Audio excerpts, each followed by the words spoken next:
metal, and you never really get too deep with it. Well, we're gonna find out what's gonna unfold here. We've seen Titan when they played yesterday, how much they liked having just 5 body armors and then running with the Glocks.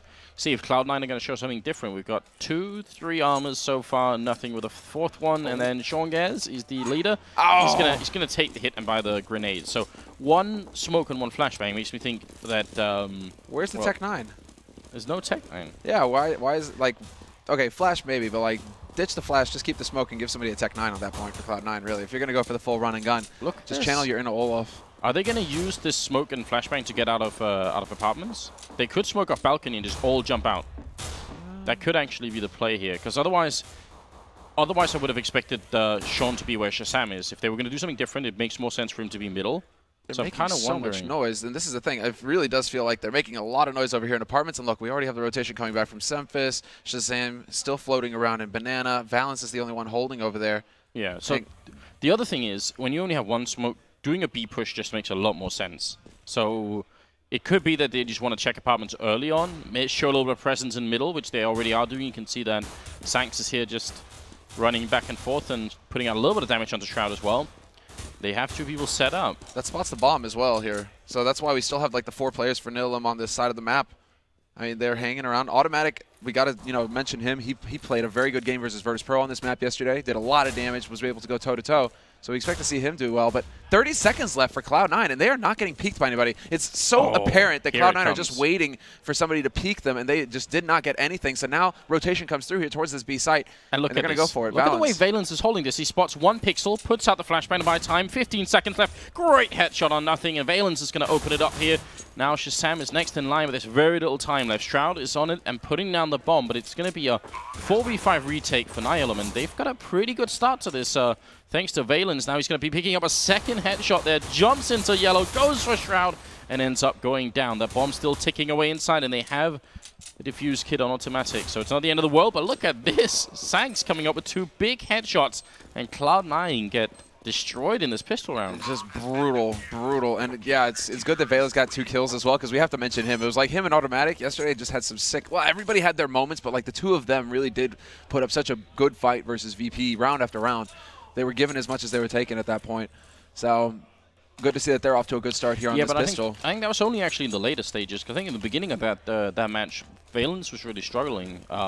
He's doing the calling as well. In the in-game leading, right? Yeah. But that was like on the T side. CT side, he just like blew up. CT side, he started doing really well, but in the beginning, he was definitely struggling. And now look at this power play coming out of the middle, running down with Molotovs and grenades, just trying to force their way into the middle. And Professor Chaos, he's alone though. This is really awkward for him. He could get caught off guard. Yeah, there's the flash. They could actually split him up here.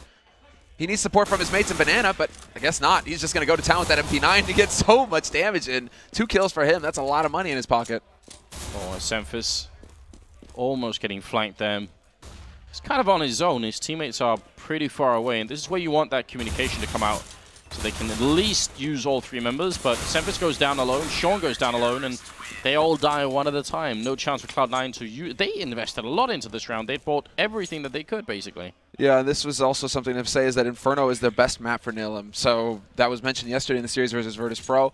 Nihilium, they feel very comfortable on this map, and I suppose there you go. That's why. Like, well, look at how much money they just made with those SMGs. It's disgusting. 3 of their players are near $5,000, if not over $5,000 after that round. That is so much bank going into the next buy round that's going to come up. They have another opportunity to farm even more money here, because of course, you know, they're going to keep going for the they're going to keep going for the pistols, Cloud9 right now. Yeah, why wouldn't they? I mean, for them to force up once again would be crazy, which means these SMGs are going to be even more effective this round than they were last round when there was armor in play. This time, it's going to be a field day for anyone with an SMG. There's 3 of them currently still in play. The kill reward bonus is huge for those weapons, which is just one of the advantages, but maybe the biggest one here. Semphis in the corner, going to go down. I mean, if there was ever a guy to check corners fast, it's probably Professor Chaos and his crazy amount of sensitivity. I was talking to Hiko about that, and he's like, "That's not true. Like, that's not possible. Nobody can play like that." Even from him, triple kill from Flowsick with the MP7, triple headshot too, and then Sean is getting flanked out, gets the headshot onto Automatic. That's not going to save his life. All 3 SMGs getting the kills in that round as well. That's so important for Nihilium. You want those. I mean, you look at the money right there. You know, 8,000, nearly 9,000 on Professor Chaos. Like, that's why you need to try and funnel the kills over to your SMGs, just so you can get that kind of bank. So far, the only person to kill anybody on Cloud9 here is Shroud with the 1 kill. So not exactly the brightest start for Cloud9, but it's so early in this half. Let's not get carried away. Could change quickly. And I mean, Sean Gaz, for my money's worth, is one of the hardest in-game leaders we have right now. He is really active, trying to find you know, new ways and reading people and studying people. But I'm not sure it always pays off the way he wants to. No, it is a bit much. It is very much a struggle right now for Cloud9. Pretty apparent, especially after the match versus Mouse Sports yesterday. So we'll see. I mean, this is the, you know, again, the domestic series, the domestic matchup is always tricky, especially if you're the favorite team. You know, this is where Nihilium really have done their homework. They've studied Cloud9. You can be sure that Cloud9 have done their homework as well, but Nihilium are going to be hungry. They might be hungry. That might make the difference here because Cloud9, first buy round for them in this 4th round. We can see they still have a decent number of nades to work with here. 3 flashes and 3 smokes. So options are still there. And they decide to smoke off CT on B. So this is probably just to keep Nihilium honest right now. And you can already see Valence starting to fall back towards Arch. He isn't quite sure yet what's going on. Yeah, I like this setup though, and I mean, Flowsick does have the submachine gun still in hand, but Professor Chaos up in Graveyard, and I think that's a strong position. He does end up falling out, now he's sort of joining up with Pit and the truck here. Obviously going to be an A execute coming out right now, so it's very important that Valence stays alive, because if he dies, his 2 teammates are going to get sandwiched in very quickly. Oh no, Professor Chaos, Shroud catches him mid-air, Shazam to open up, and now Valence inside the bomb site. Well, he was meant to stay alive, and I suppose he did, but his teammates didn't. That early shot from Shroud was ridiculous, though. Incredible. Talk about reaction time right there. I mean, obviously, he's like pre-aiming that spot. For him to snap that shot off, though, just as the guy's jumping. Okay, then, Shroud. Good to see that you're on point right now. He's got it. He's wired tight, and that's another kill for him, so he's definitely top fragging right now for Cloud9. But the rest of Cloud9 also doing a very good job. I mean, look at this is almost like a Na'Vi style of play though from Cloud9. Every time so far that they've gotten onto a site with the plant, they've had like 10 seconds left to get that bomb down. Yeah, I mean, and I think that might be the difference here between Nihilium and Cloud9 is sheer firepower. So Nihilium might be trying to do whatever they can, but if Cloud9 can show up at bomb sites and open them like that, Shroud could be one guy to do it, but obviously Nothing maybe the other one to really hit some crazy headshots. Makes it really hard, even though you've got a good start like they have here. So 3-1, and going into the 5th round means the economy. They only lost 1 person that round, Cloud9, so they're going to be doing a lot better. It means they can start using Molotovs. They actually have 3 of them because they stole one. Semphis got long fingers. He's going to be pleased with those sticky fingers. Yeah, he's going to be pleased having that to work with. Cloud9, especially a team that kind of like heavily rely on having the nades to work with as well. So they were able to land the shots last time. Now we get to see what they have in store for us now that they have some gear. And this is almost like they could basically go wherever they want. They have the Molotovs now to check the corners around on short, to check corner on noob corner there towards Arch, but they can also go for like a Burning Ring of Fire play on B site and just swamp that in flames. So right now, not electing to use any nades to clear out top banana. That's just a little risky. But there's 2 of them there, so even if one of them was to be taken out, they could get the refrag. Oh, Automatic gonna run through the smoke here. Great timing, but unfortunately, Nothing and Sean Gaz just get the better returns, and that means the B bomb side is lost instantly. That was a great idea from Nihilium, though. They really played that well. The timing was just off by a second, I think. Well, Flowsick, I mean, right now, does he know that he's currently being lurked right now? Because there were 2 guys. I believe there were 2 guys. Yeah, Semphis is ready.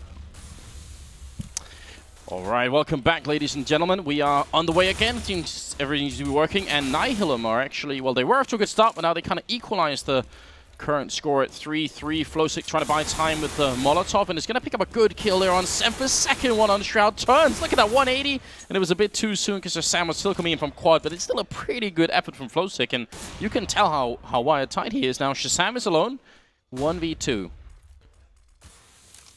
And it looks like he's just going to elect to get that bomb money, basically, because this is such a difficult position for him to win. Odds are he needs to find just the perfect headshot here, and he's going to walk, crouch right out into Automatic, who takes him out with the USP. So not even bothering to use the AWP. They knew how low he was, and not taking any risks there, Nihilium. But that's going to be yet another round that's going to set Cloud9 back as far as the money is concerned here. And yeah, big issue for them, obviously, because they weren't, I mean, they lost the pistol and weren't off to the greatest start anyway. They had 2 good rounds, I think, where they really where they really did manage to have an impact, just getting opening frags. But one of them, they couldn't do the afterplant, so currently the score stuck at 5-1. And Shortgas asking for a bit of a pause there. Wait, pause. Our round bonus got messed up.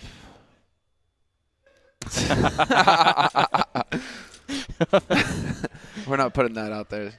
Shaz is getting enough heat as it is. Okay, now my UI is working properly. Okay, this is looking better now.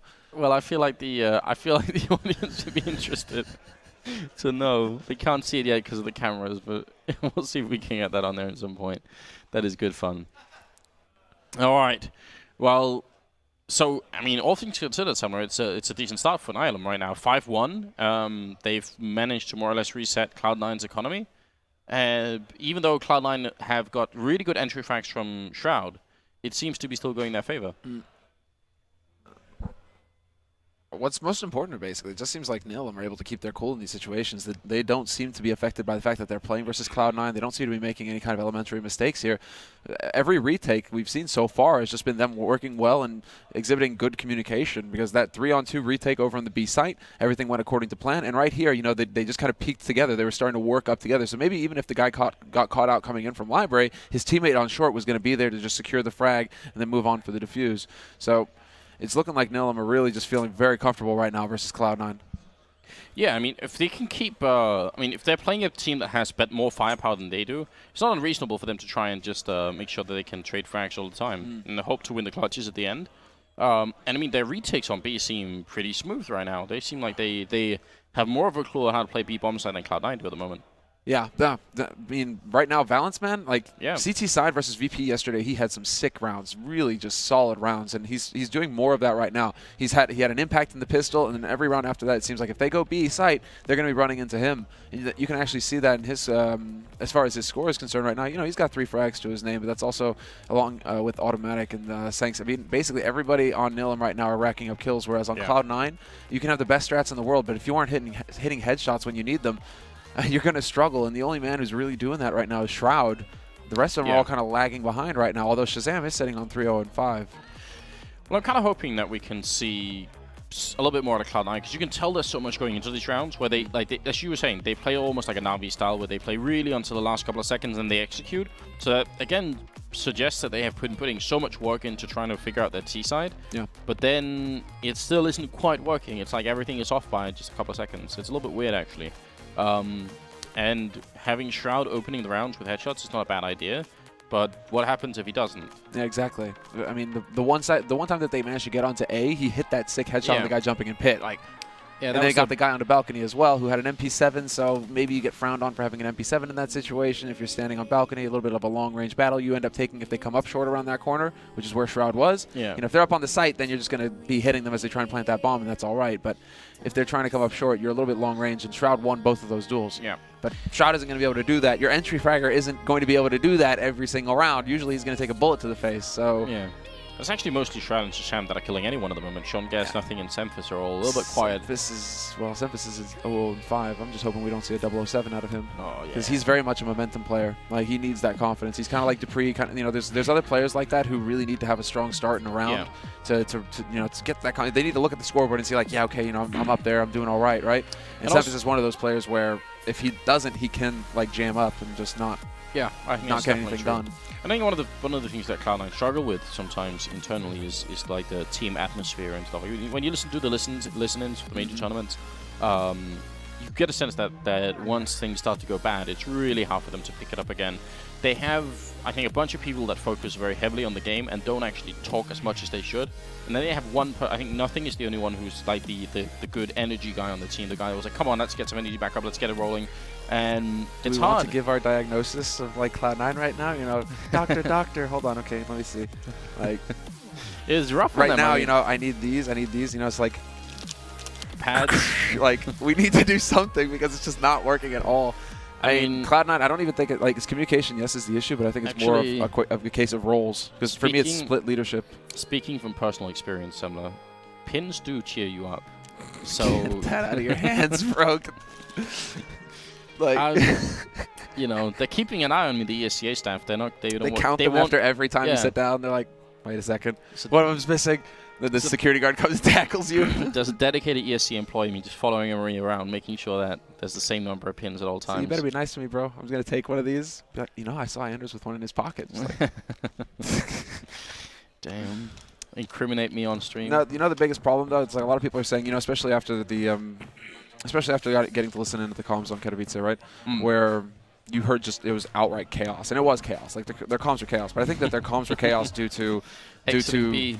Yeah, exit B. Well, exiting B. That's all Semphasis' fault, by the way. That's not. That has nothing to do with Shazam. Like, no, but it was funny. What is that call? Right. But, like, that's the problem. But it's, like, the roles are the problem, I think. Like, every round in Katowice was 3 people trying to call the shots. And it's like, well, you have an in-game leader, right? Sean Garris. He's supposed to be calling the shots, and everybody else is supposed to be listening, right? And that wasn't happening. It's always really hard to know from the outside, but the way it seems to me is that because Sean Garris is putting so much time into studying every single team and preparing an absurd amount of strats, like, I mean, maybe even sometimes over-preparing. Maybe sometimes Sean actually has too many ideas for one. Yeah. So they just spend all that time. So really what the rest of the team should be doing is they should be just feeding him information, calling things all the time, saying, you know, I heard one guy step, I heard a flashbang, I heard something else. Just keep doing that. And then trust that he will actually come up with a good solution every time. But, you know, that trust is hard as well, because when you're not winning and you feel like your in-game leader is the one, you know, that's the most obvious target to blame. You know, you're going to be saying, and I'm not saying that's how, I don't Cloud9 are blaming Sean Garris as much, but you've got to be careful, right, when you're doing in-game leading, because if your team loses trust in you, they will start to say, I think maybe we should do something else, and then it all goes to hell. And then you lose trust in each other, and then where are you? You're lost in the wilderness. Got nothing left then. Sanks coming out of window room and in apartments. Grenade on down, going to be a little bit too far back. Actually, that was perfect. Nothing ran back into it in the follow-up headshot. And now he's going to get overrun, caught with a grenade in hand. Semphis to open up and get his first kill of the game. So good job on him. 1-for-1 trade. Valen's going to go down. Sean Garris getting that shot through the smoke. Man, that's a good guess. That was just luck as well from Sean Garris. Good read on his part, really, but the timing. Jeez, and Sean Garris knows that there's only one guy holding on that B site, so he goes jumping through that smoke, picks up that AK, so now they have some firepower, apart from the Tech-9s, to work with here, Cloud9. They're going to be able to get up onto the site, and this is going to be very difficult for Automatic to stop. There's the shot, though, and he gets the bomb carrier that was checking the back corner, so that bomb is now in a really awkward spot. Could have that second shot. Shroud going to go running past. Automatic just telling Sean Garris to sit down. And this is looking like another round for Nihilium. Great round from Automatic. That's 3 kills. They didn't even get the bomb down, and they could have. That's maybe the really weird thing. Once they cross over here, they could plant, and then, I mean, they're checking. Like, you're being thorough, yes, but the problem is that you were thorough with the bomb carrier, and so you lost that bomb on the other side of the line that the op was holding. So, man, yeah, that was really rough there. Cloud9 just not quite able to keep it together. That was their round to take as well. They had such a good setup for that round. After they killed the guy at bottom of Banana, things were working out really well for them.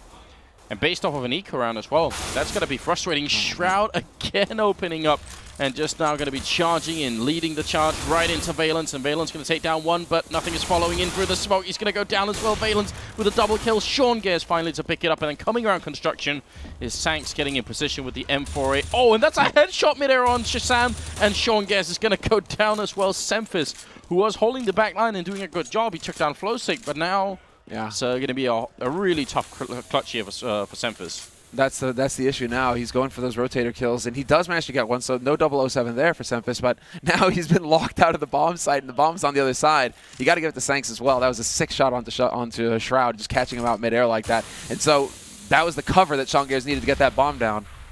It all just falls apart from that point forward, and now Cloud9, they're going to be hard-pressed. 40 seconds left, though. It does leave a little bit of time here, but there's still a flash, and there's still an incendiary on Nihilium. They can buy a lot of time with these 2 nades.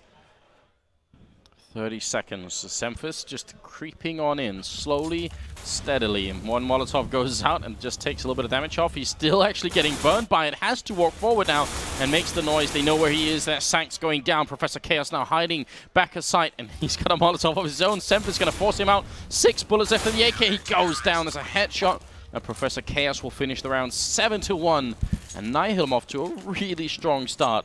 That round, I mean, definitely Sanks coming up with some really good kills, but Valens, when he played that close to the smoke and took 2 people out, that ruined it for Cloud9. The hero. And the thing is, if Cloud9 had had more members alive, they could have left Sean easily putting the bomb down, and then Shazam and everyone else could have sort of wrapped that round, and they would have had the manpower to do it. Instead, one guy planning, one guy defending. That was roughly where they were at. Yeah, because Semphis is on the other side of the map just trying to pick off rotators, right?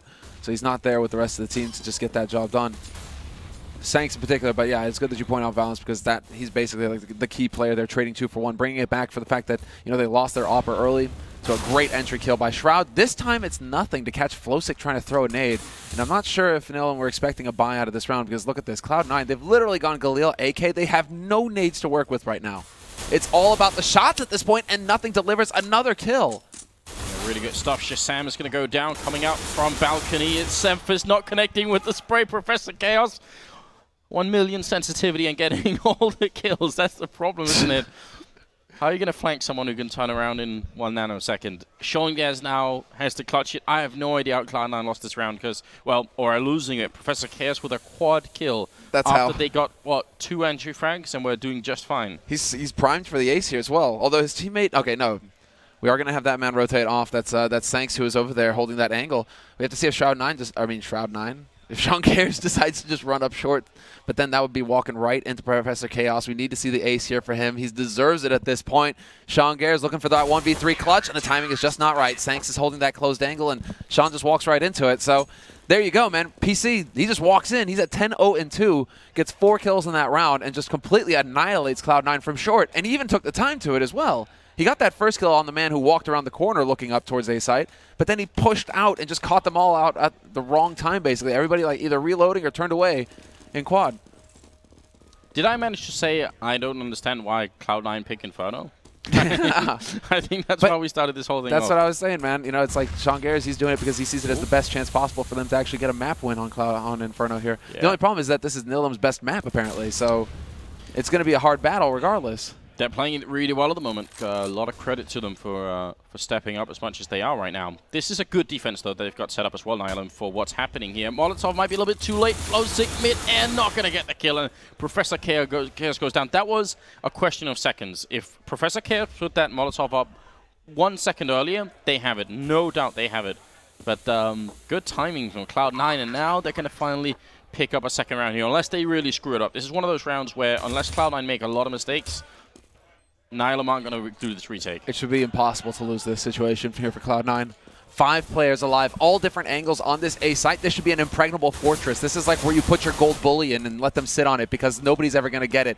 No pirate in the world is going to make that run.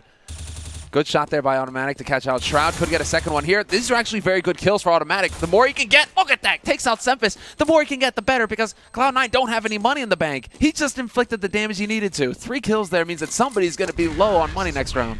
Yeah, this is super impressive, and this is setting Nihilium up later in the half, whatever is left of it at this point, for forcing Cloud9 back to ecoing once more.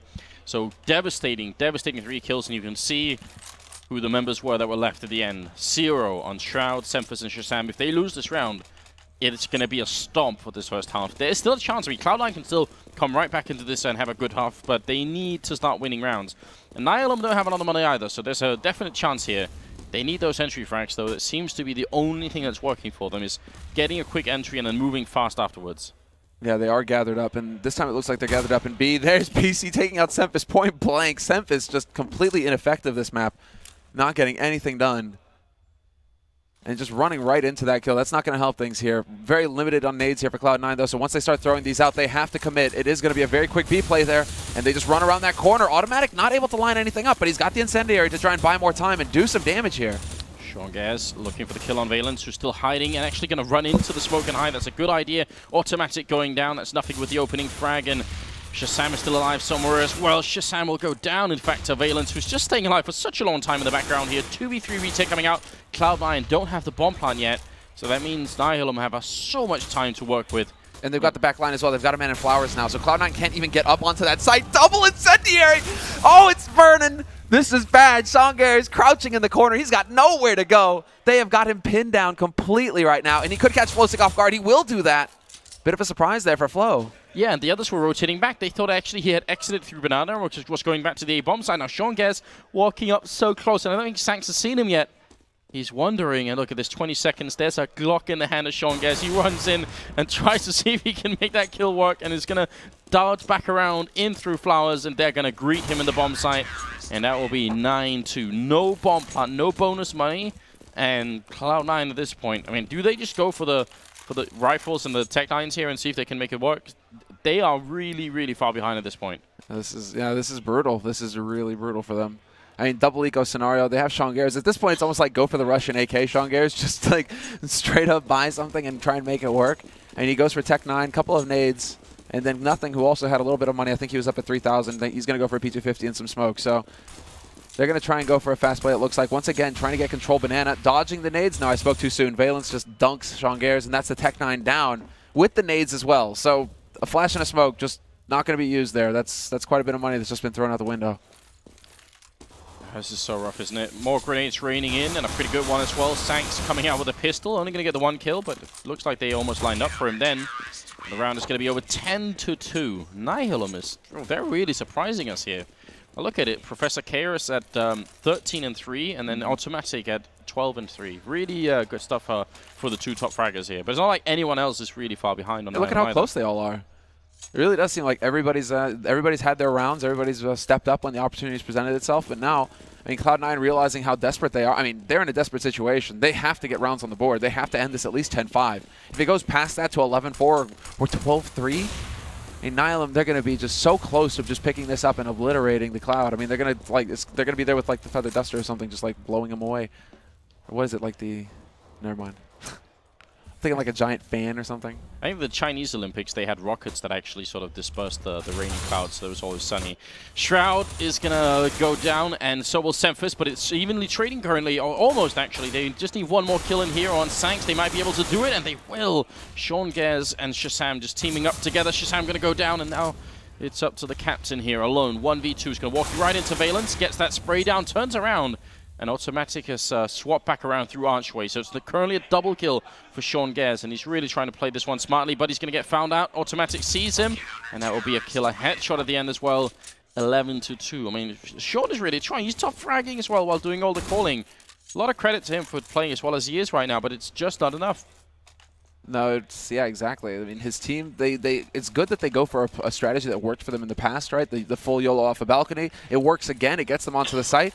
They were able to continuously trade. It's just the fact that the man wraps around on short, Automatic in particular. He catches one guy out. And as soon as you pass that breaking point where it is no longer 2-on-2, life gets incredibly difficult there for Cloud9, so it's just way too close. They're going for the aggression right now, though. Nihilium just straight up rush down mid, looking to apply the pressure early, and it's working so far. Second mid gets cleaned up, and there you go. Nihilium are in full control now at this point. 4-on-2 scenario, make that a 4-on-1. Sean Gares, once again, the last man alive. And it's Automatic with the triple kill. This is a really strong performance from Nihilium. And the problem is, I would say, I don't even think that the CT side for Cloud9 is that impressive on this map. We've seen in the past how much they've struggled, and Sean Gez gets exploded at the end. 12-2. Wow. Oh, this is just Nihilium. I mean, there's a good reason that this is considered to be their best map. I mean, they are just looking indomitable on it right now. Not much more to say past that. Yeah, but it was Cloud9 that picked it. So that's the thing. I mean, it's always going to be this question of, you know, Cloud9 with the picks. I mean, it's just like some picks just don't make sense. Just like what happened. I mean, just like what happened last week with Envy versus Na'Vi. You know, why did Envy not pick Cash? You know, it's these kinds of questions. You know, why do Cloud9 pick Inferno still? Yeah, but Cloud9 vetoed Dust 2 and Mirage, which on Dust 2's a map they're pretty decent. A bit better in an Inferno, I would say. So I am confused. I'm definitely confused about what's going on. But it's working out great for Nihilium at the moment. Of course, this is a best of 3 and it's the first map, so we can't panic yet. Cash is still coming up, and Cloud9 could show something cool on that. We'll see. Right now, it's looking like a devastating first half for Cloud9. Flowsick not going to connect with anyone through the smoke, and Cloud9 just kind of wandering around the map, hoping for one more opening. I mean, they've traded evenly at the start, so they're still pretty good. But if they could get more, just one more kill in here, they'd feel a lot more confident going for a take on one of the bomb sites.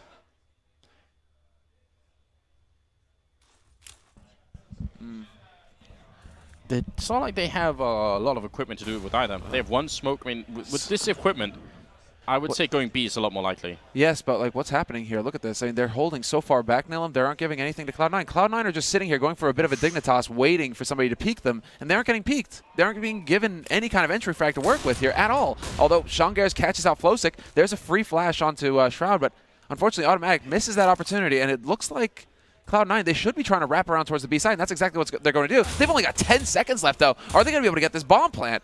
Well, they get the kill, so bomb should be going down. No, it's too late. Oh, no. The round is lost due to time. It's the danger of doing that Na'Vi style. That's going to be 13-2 in favor of Nihilium. That's a huge upset. We're going to have the full ready up here, and yeah, that is the issue when we're watching over on A. You know, the man holding on B, Valence, all he had to do was drop that bomb carrier when there's 10 seconds left. If he drops that bomb carrier with the bomb rolling away, likelihood of actually getting that bomb planted pretty much falls to nil. So Cloud9, once again, just leaving it so late. And that's another thing, you know, it's probably, I mean, when you're not 100% on what you want to do in these kinds of situations, when the confidence isn't there, you know, it doesn't just happen naturally. It's this discussion that has to happen, and that eats up valuable time when you're on your T side like this. It needs to flow, and that's just not happening right now. So it looks like we'll be starting the second half now. Nihilium up 13 rounds. They're on 13 rounds. Cloud9, 2. And Nihilium, I mean, if they win this pistol round, that's pretty much game over.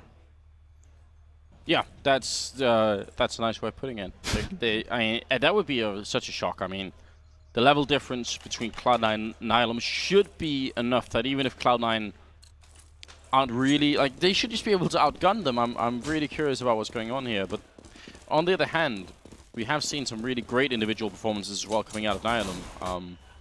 Automatic and Professor Chaos really driving those rounds in. Shroud up in the apartments early on, showing a little bit of presence, and they've got 3 people stacked over at top banana. So trying to read what might be coming in here, and they might be exactly right. Shongares just trying to lure them in. And that's actually, they see 2 of them, but they haven't shown the third, which is nothing behind the sandbags. Even with that smoke going down, they leave nothing lurking here. Does Automatic check behind? No, he doesn't. Automatic, is he going to look? Yes, he will, and he saves the day. Does nothing get the kill? Yes, he does. But then Sanks comes back and takes out nothing. This will still favor Nihilium. Even man situation, 3 guys alive, and they have plenty of time for the plays here. Semphis with a good kill there, looking for one on Sanks, has to reload, and it's actually down to 11 bullets. He spent a lot of time shooting through smokes here. So now he's got 1 clip left and got to be really careful what he does. Shroud down here, pitch Shazam inside the A bomb site, and they're moving fast now, Nihilium. They realize still 2 people at B, let's try and rush for it. Shazam gonna miss the opening shot, he goes down to Professor Chaos, and Shroud in the pit has to come up really big here. P2000 in hand, looks for the shot, it's gonna be mid-air headshot there, just touching the ground, where then Sanks comes back, takes down Shroud and Semphis, and it's on Shongares here now, 1v2. And that bomb ticking away. Sean does not have a kit currently picked up, no grenades either, so it's gonna have to be just straight on and dirty here. He has to run in and get these kills and hope that they don't team up on him too much, and they're going to try and do exactly that. You can see his attention is split, and he goes down. Flowsick jumping and shooting, and Nihilium, especially Sanks in this round, with a triple kill. What a performance. Yeah, just really sick, and just Cloud9 aren't playing as a team. That's the main issue here that I'm seeing. I mean, look at Semphis. Why did he run in? Why did he wait for Shongares to rotate in from the B side? They take it as a 2-on-2 when they know that T side is tagged up. And there's like a number of things that could have been done differently that round.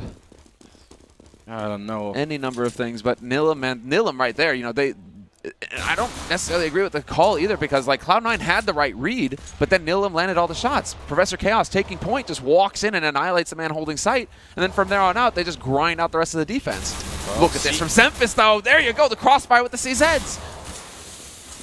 Huge round coming up right here. Flowsick now all of goes down to Shongares, and Sean will pick up a triple kill. Again, just 13 on him. He's 6 kills ahead of everybody else on Cloud9, who was pleasingly at 7. That's somehow really nice to see. Lucky number 7? Like, that was a very, very good round, obviously. And Cloud9, I mean, we do want to see them build a comeback, but it's going to be tough.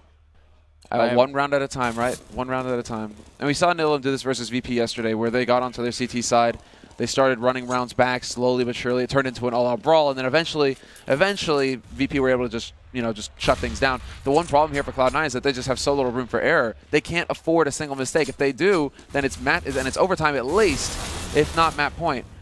So I mean, Cloud9 right now, they have got their backs to the wall, and trading 1 for 1 like this is not going to be effective. No, Sank's got to within one-shot range with that pistol and just did a tremendous amount of damage to Sean. So luckily it was traded, at least Semphis was close enough by. That's the kind of sort of basic teamwork we expect from Cloud9, so it's good to see that that's at least working.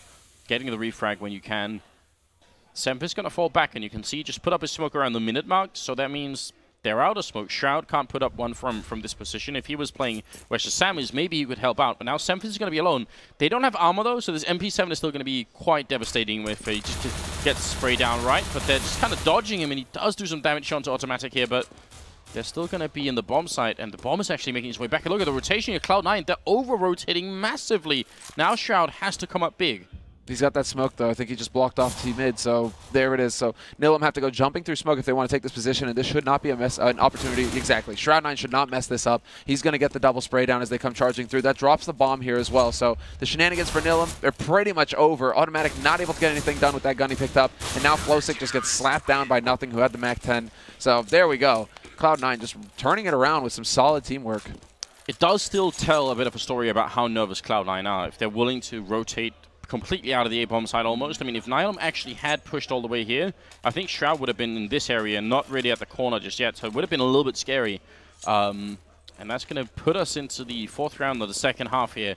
And Nihilium, without the bomb plant, still not quite able to buy. So Cloud9 are going to get a couple of relaxing rounds here where they can build up just a little bit of confidence. But once Nihilium have rifles, I don't know, I'm worried. Yeah, build the money. Nothing sticking with that MAC-10. Perfect weapon to have in this scenario. He spots the gun, comes around that corner pre-firing, and picks up the second kill as well. So Nothing going to make some decent money here. Shroud9 just cleaning house at T-Vid. He is just rocking them, and Valence is now the last man alive here for Nihilium. There isn't a whole lot that he can hope to do unless he could find Nothing somehow. But then Shazam is going to peek this angle. Shazam, yeah, going to get the job done with that Galil. And now we go into the interesting round here. 4th round of this second half. Money pretty decent on Nihilium's side. Can Sanks afford?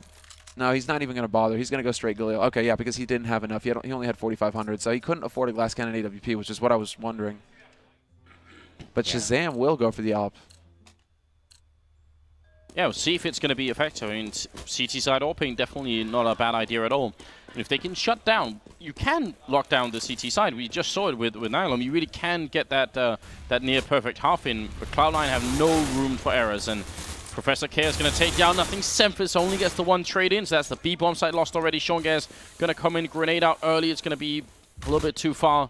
Sank's only taking a couple of hits then.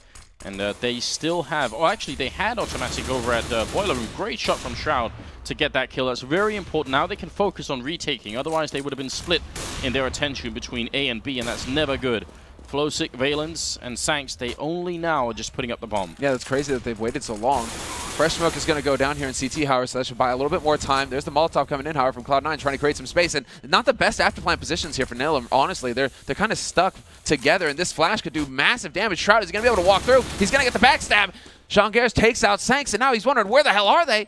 Turns around, and it's going to be the games. The mind games coming out. Flowsick just drawing attention to himself, and Valence flanking in from construction. Oh, and that's a great double kill from Valence. Shazam trying to defuse now. Shroud is on it in the smoke. Oh, he gets stabbed, and Valence gonna stab Shroud in the smoke. That is absurd, and what a way to lose a round as well. They're so close to losing this first map, and not just a little bit, but by a huge margin. You get stabbed as well. It's no fun at all. And Valence there, man, with the plays. Not only getting the first man across, yes, but he got the guy close to the bomb as well. So it's that double kill pretty much clinched it there for Nihilium.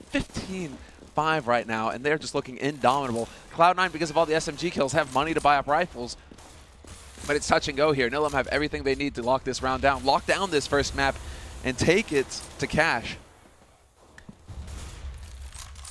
Cloud9, I mean, someone should follow them out back afterwards with a camcorder and listen to what's being said, because you have to imagine the atmosphere is going to be a little bit bad. It's going to be a little grim. All right, well, here we go. Control of top banana for Nihilium now. Nice nade. That's going to do some decent damage to Sanks right there, right onto his feet. So looking to get the return. And, oh, Sanks. Semphis walks into the pre-fire. That is unfortunate. Sean ready and waiting. But that is a huge opening frag. And it's just everything they do right now, Nihilium, seems to be working. And Cloud9 have almost no answer. I mean, And look how they fall back now to just the extremities of the sides, like as far back as they can now. They're trying to play so carefully, Cloud9. They cannot give another entry frag up. They have to just try and play the angles and land the shots when the opportunity presents itself. When Nihilium come around those corners, Cloud9 just need to get the kills. Like that. No, nothing misses out. Valence lives with 2 HP. And now they're back at the B bomb site. Shazam is going to run and try and help Sean here, who actually does have the Molotov up for a while. But coming around the corner, Sax is going to go down. He's almost out of bullets, and he will go down as Flowstick opening up with the kill. Shazam going to spray down the one, almost going to be a double, but they're not quite. So they have to retake once more. They're a man down, and they have, what, 2 flashbangs on Shroud, 1 being put out here. Are they going to go for another one?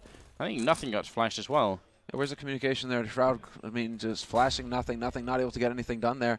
And Valence being alive just makes all the difference because right now Cloud9 are stressing out. They're thinking, well, we're down a man. We need to trade effectively here. That's why they go in together. But Professor Chaos, he's been doing fantastic work, and Flowstick is there to secure the last one, but PC doesn't even need his help. He gets both.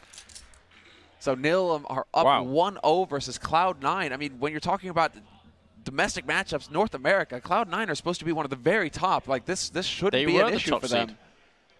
Yeah, they were. I don't know what to say. I mean, I honestly thought that even though I was disagreeing with the map pick from Cloud9's point of view, I still think they had the raw skill to try and just simply out-aim Nihilium, but that wasn't the case at all. No, they got steamrolled, well, locked out on their T side completely. They had two rounds, I think, where they tried to execute the same strat. The first time actually worked, where the balcony rush, but then after that, it just seemed like, what are they looking for? What are they trying to do? CT side, there just was so little room for error. I think that's the main thing. Like, Cloud9 were showing that they were capable on the CT side. Yeah. They just couldn't afford to give up any rounds. And it seemed like the Cloud9 team was shut down at one point. They just stopped communicating and were on full tilt mode, essentially. So pretty rough start here in the lower bracket for Cloud9. We're going to go to a quick break, and we'll be right back with Cash. So stay with us. It's only going to be a couple of minutes.